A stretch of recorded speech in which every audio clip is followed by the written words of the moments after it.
Welcome back to Let's... Oh, shoot. Did I really just have a fail, like... I can actually see what happened. Wow, that Pikmin is lucky. But can I repeat that look one more time? Wow. Super lucky. Get out of there. Okay. I have no clue if that will count as a death or not. Anyway, as I was saying, welcome back to Let's Play Pikmin 2, I guess. As promised, I got all the treasures right at the very beginning. So... we're already done here. The exit is over there. So I'm just gonna stroll over. Wait. I got lost, actually.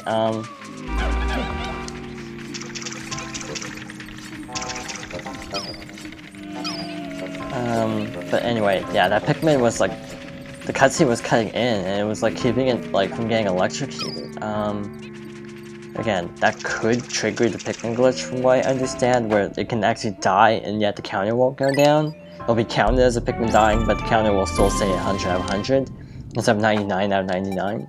But we'll just keep going. I don't really know if the glitch will trigger, but it was actually a really smooth floor as a whole. No sighting of the boss prematurely. That's good. This floor sucks because one more of these guys that we have to deal with. He's picking way faster than ever. That's a reset already. Okay, so we're back. That was unfortunate right out of the gate, but took out Bulb in already. You can actually bring 70 Pikmin, that might not be a horrible strategy. Oh shoot, this floor. Bomb City. Yeah, you think this floor is bad? Oh wow, there's another one. Shoot. Oh boy. I'm gonna just do this the long way, I don't care. So many bombs. Actually, I could get really good luck and just have it get taken out by a bomb. Trigger that guy.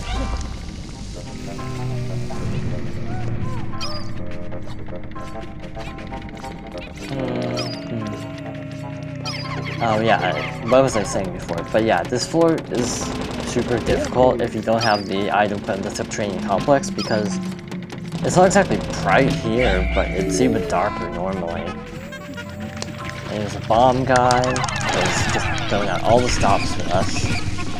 That's really close. Call back. And then just rinse and repeat.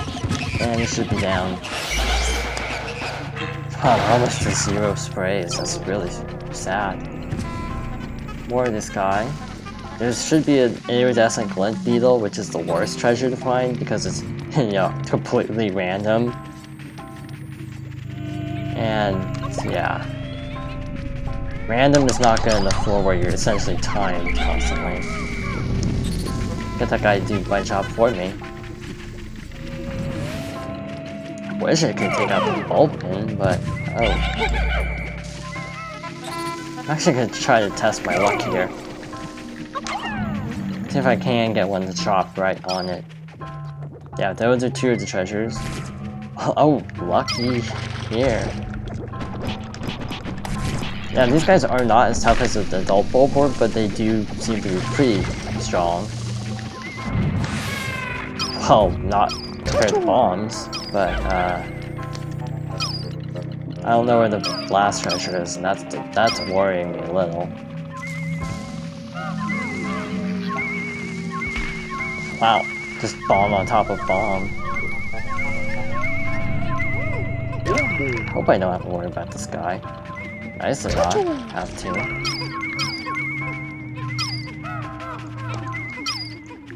And another one of these guys.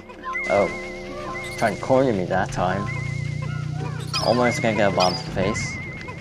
He'll be able to take it, I hope. I really shouldn't be leaving this Pikmin unattended.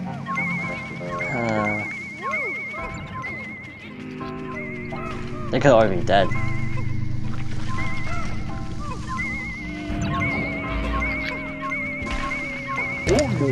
So yeah, almost distraction is no longer needed. Yeah, this is actually only 5 floors, but it's super tense. If you don't know it's time. If you know it's time, it's actually not bad, because these floors generally don't take more than like, I don't know, 5 minutes anyway, so... Where is the last treasure? I just don't know. Probably over here. Around Ben, and I haven't triggered the bombs yet. Speaking of which...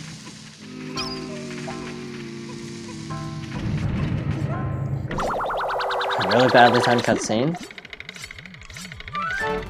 Yeah, each floor, I should point out, has 3 treasures, so you can get it down to kind of a routine.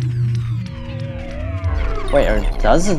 Or wait, this one only has 2? Okay. Apparently it only has 2. Never mind. I'm remembering really badly today. I sworn there were 3, and one was like in one of those flint beetles, like the gold beetles, but anyway, I guess we can move on. Get out of this nightmare zone. Sounds like a Sonic level nightmare zone. Act 1. I saw a lot of Sonic references lately. Oh yeah, this is the last floor. That's why you need Bulbman. Just to use as like subjects for turning into actual Pikmin. Now, if you turn them into white Pikmin on one of the earlier floors, you can actually, you know, keep a few white Pikmin for later, but, I forgot to do that, so we're gonna have a couple Bulbmin be left behind.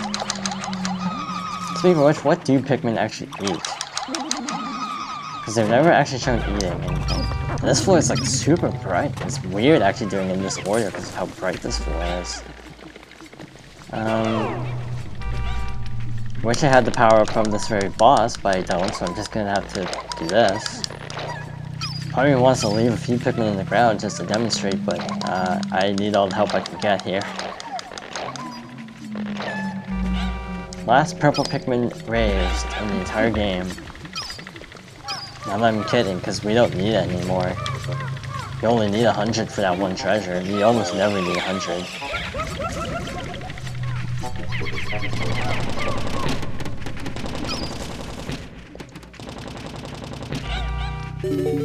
Okay, so the boss is actually pretty weak. I'm actually probably gonna have to take a break here in just a moment. So it'll probably be an awkward cut. So this guy is actually, he can actually appear in earlier sub-levels, but he never appeared, which is actually really good. But he's super vulnerable to purple Pikmin, so that's the strategy. Just attack it with purple Pikmin. Again, this is why they don't want you to bring any other types of Pikmin, because you can just cheese it and take it out super fast on like floor 1, so you're not even allowed to bring purple Pikmin in the first place. But, once its like roller thing is gone, it's completely vulnerable. It just kind of strolls around like that. It's actually really tedious to fight because it runs fairly fast. But yeah, then you can just swarm with any type of Pikmin. If you actually do encounter it earlier, this is actually like good revenge. If any Pikmin can even get on it. Yeah, this is just tedious actually. But yeah, if it shows up when you can't get purple Pikmin, that's like super scary. Which it often does if you get bad level layouts. But that was actually really good luck. I almost got the nectar, but this is the best item in the game, hands down.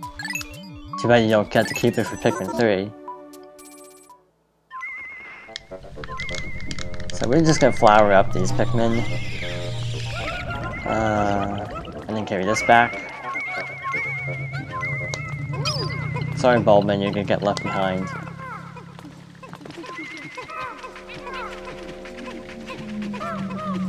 Doesn't count the same way as leaving a Pikmin behind, though.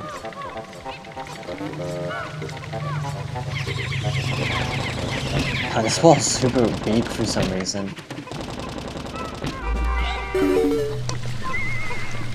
Okay, so this is the waiting. The Pluckaphone, I'll just say it now, basically allows you to just whistle Pikmin out of the ground. There, I just saved the computer's entire spiel.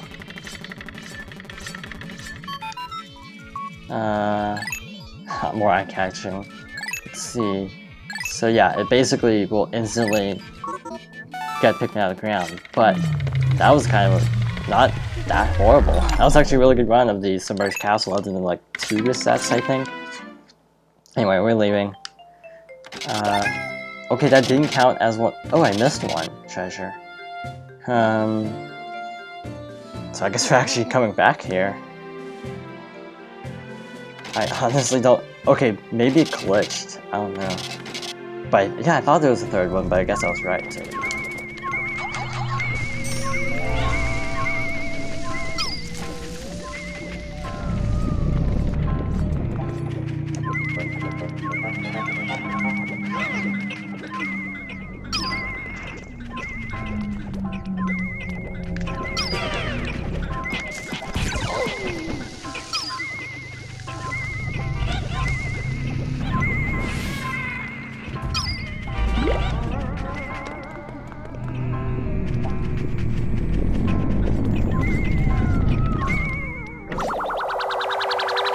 Okay, so I was actually right about that third treasure on this floor.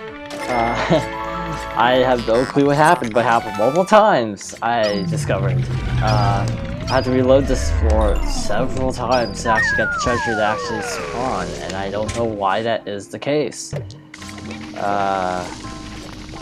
Honestly, I have no clue how to proceed, because now that I'm back here, I'm getting attacked from all sides, so when we come back, we're just gonna be done with this floor, to be honest.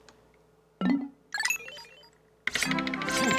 so we're finally out of this place, and I'm really glad to leave this place behind, but surprisingly nothing actually went wrong, other than that weird treasure not appearing most of the time. Like 2 out of 4 actually loaded. I have no clue why that happened, I don't care, but again, if you get to that sub-level 4, you might have to reload it a couple times to actually get the treasure to spawn, which is really annoying, but you have to. This is something you have to do. So that is it for the perplexing pool, finally. Okay, my Pikmin numbers look different, obviously. I actually spent some time. Oh yeah, the sunset, that's another thing. I actually spent some time collecting the purple sprays for the final area, and I only took 50 Pikmin because some were back at the base camp anyway, so it was just easier to just go in with only 50. But I also, of course, ended up having 10 purples because I didn't really want to let all the Bulbmin go to waste, so yeah, that was actually a really lucky Submerged Castle on the whole, because we didn't encounter like the thing that makes it so infamous, which is the boss. So the Water Wraith, which is the boss, could show up at any time after 5 minutes at each sub-level. But apparently we did it super quickly because it never showed up in a regular sub-level. It only showed up at the end, which is really good. If you take too long and it does show up, then you are basically screwed and you have to do 2 runs. But I ended up having to do 2 runs anyway, so yeah, it wouldn't have mattered because I'd have to repeat the dungeon anyway. Anyway, yet another deathless run. With resets, I won't deny it being completely deathless. Okay. Promoting Pikmin's website. Kind of a weird way to do it, but, well, I guess it's kind of creative. But, that's it for that day. Kind of a short one, I think. I had to check the time, because this is like in 4 segments, obviously. But, all that's left is this, the Dream Den and the Whistle Wilds. So next time on Pikmin 2, we will hopefully start the end game.